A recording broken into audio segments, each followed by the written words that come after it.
اسلام آباد کے red zone میں احتجاج روکنے کے لیے 5 سال کے دوران اربوں روپے خرچ ہونے کا انکشاف۔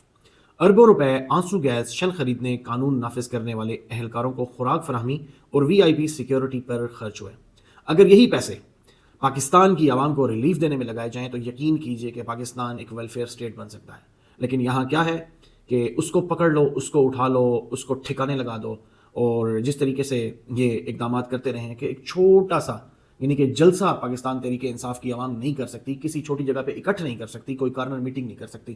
مطلب صرف ایک سیاسی جماعت کو دیوار سے لگانے کے لیے یہ اتنے خود دیوار سے لگ گئے ہیں، اتنے گر گئے ہیں، اتنے پست ہو گئے ہیں کہ اس کی کوئی مثال نہیں ملتی۔ جب تک یہ اس فیصلے کو، عوامی مینڈیٹ کو مانیں گے نہیں، تب تک پاکستان کے حالات میرا نہیں خیال کہ ٹھیک ہونے والے ہیں۔ ہاں، یہ اخباروں میں جتنی بھی سرخیاں لگوا لیں، پورے اخبار کے اخبار چھپوا لیں، پورے ایڈیشن کے ایڈیشن اپنے کاموں سے جو سو کالڈ جھوٹے کام ہیں ان سے چھپوا لیں، لیکن اس طریقے سے اب عوام پاگل نہیں ہے۔ اب عوام 50، 60 یا 70 کے دور میں نہیں ہے، اب عوام 2000 کے بعد والے دور میں ہے۔ یہ 21ویں صدی ہے، اور اس 21ویں صدی میں چھوٹا چھوٹا بچہ بھی چیٹ جی پی ٹی جانتا ہے، جیمنائی جانتا ہے، گوگل جانتا ہے، وہ سب کچھ کرنا جانتا ہے۔ تو بہرحال دیکھتے ہیں کہ یہ حکومت اب مزید کتنا گند گھولتی ہے، صرف ایک سیاسی جماعت کے مینڈیٹ کو یا عوامی مینڈیٹ کو چرانے کے لیے اور ان کو ٹھکانے لگانے کے لیے۔